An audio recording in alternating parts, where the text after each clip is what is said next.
Chapitre 43. En guise de conclusion à la vie cachée. Le 10 juin 1944, Marie dit : Avant que tu ne remettes ces cahiers, j'y joins ma bénédiction. Maintenant, si vous voulez faire preuve d'un peu de patience, vous pouvez avoir un ensemble complet de la vie intime de mon Jésus, de l'Annonciation jusqu'au moment où il quitte Nazareth pour annoncer l'Évangile. Vous avez non seulement les dictées, mais aussi l'illustration des faits qui accompagnèrent la vie en famille de Jésus. Les premières années, l'enfance, l'adolescence et la jeunesse de mon fils ne constituent que quelques brefs épisodes dans le vaste cadre de sa vie que décrivent les évangiles. Là, il est le maître, ici c'est l'homme, le Dieu qui s'humilie pour l'amour de l'homme. Il y opère pourtant des miracles, même dans l'anonymat d'une vie ordinaire. Il les accomplit en moi, qui sens mon âme portée à la perfection par le contact avec le Fils qui se forme en mon sein.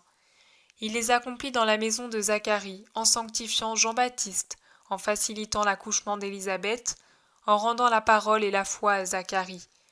Il les accomplit en Joseph, en lui ouvrant l'esprit à la lumière d'une vérité tellement élevée qu'il ne pouvait la comprendre par ses seuls moyens, bien qu'il fût injuste. Après moi, c'est Joseph qui s'est le plus réjoui de cette pluie de bienfaits divins. Remarque quel cheminement spirituel il parcourt entre le moment où il arrive dans ma maison et celui de la fuite en Égypte. Au début, c'était seulement un homme juste de son temps. Puis, par des étapes successives, il est devenu le juste de l'ère chrétienne. Il a acquis la foi au Christ et s'abandonne paisiblement à cette foi certaine. Pensez à cette phrase au début du voyage de Nazareth à Bethléem. Comment allons-nous faire ? L'homme s'y révèle tout entier, avec ses craintes humaines et ses soucis humains.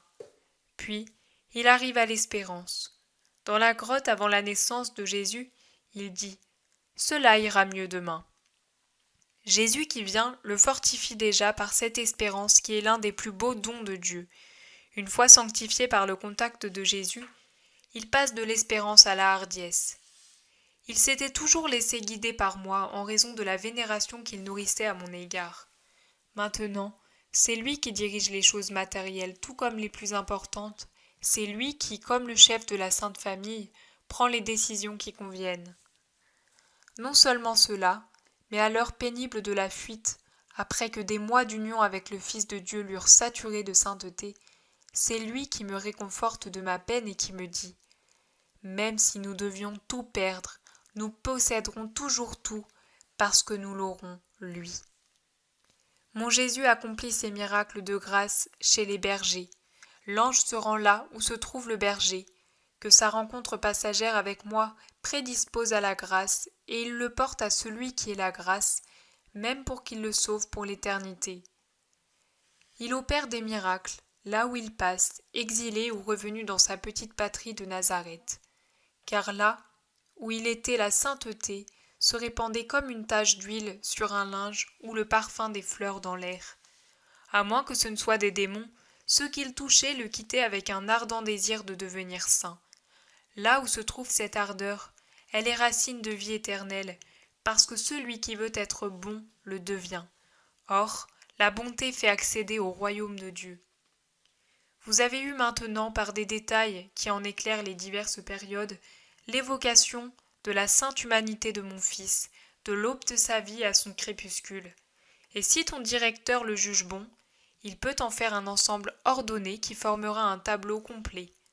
Nous aurions pu vous donner le tout à la fois, mais la Providence a jugé bon de procéder ainsi. Dans ton intérêt, ma chère âme, car chaque dictée que tu as reçue te procurait le remède contre les blessures que tu devais recevoir. Nous te l'avons donné à l'avance, pour que tu ne sois pas prise au dépourvu. Pendant la grêle, on a l'impression que rien ne peut nous abriter, mais ce n'est pas exact.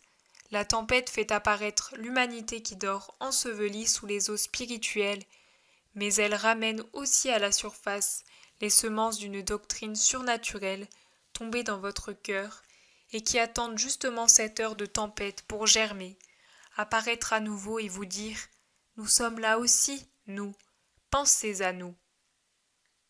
De plus, ma chère âme, il y a eu, en ce qui concerne l'ordre de succession des visions, une raison de bienveillance en même temps que de ménagement providentiel.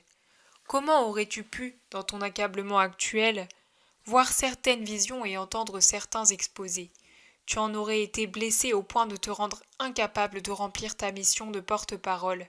C'est pourquoi nous t'avons donné ces communications au début, pour éviter de te briser le cœur, et nous l'avons fait par bonté. Nous avons évité de te donner des visions et des entretiens qui s'accordaient mal avec ta souffrance et qui auraient eu pour effet de l'exaspérer. Nous ne sommes pas cruels, Maria.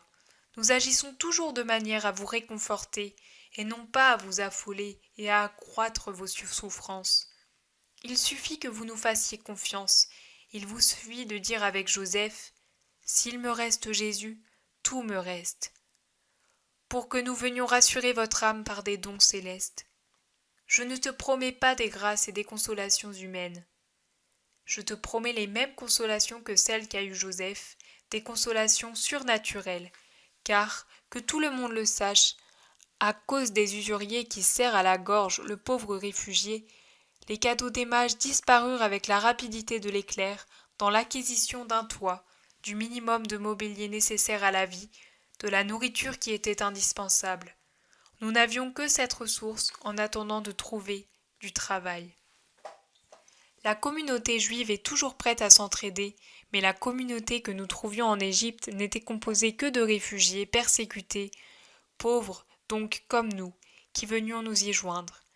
Une partie des ressources que nous voulions garder pour Jésus, pour notre Jésus adulte, que nous avions sauvé des frais de l'établissement en Égypte, dut servir à notre rapatriement, et fut à peine suffisante pour remettre en état la maison et l'atelier de Nazareth à notre retour. Les temps changent, mais l'avidité des hommes est toujours la même et elle profite de la détresse d'autrui pour exploiter d'une manière indigne. Non, avoir Jésus avec nous ne nous procurera pas de biens matériels. Beaucoup d'entre vous prétendent à ces biens quand ils sont à peine un peu unis à Jésus. Ils oublient qu'il a dit « Cherchez les richesses spirituelles ». Tout le reste est donné par surcroît. Dieu pourvoit aussi à la nourriture, pour les hommes comme pour les oiseaux, car il sait que cela vous est nécessaire puisque votre chair sert de carapace à votre âme. Mais demandez-lui d'abord sa grâce, demandez d'abord ce dont votre âme a besoin, le reste vous sera donné par surcroît. Ce que Joseph retira de cette union avec Jésus, humainement parlant, ce fut embarras, fatigue, persécution, faim et rien d'autre.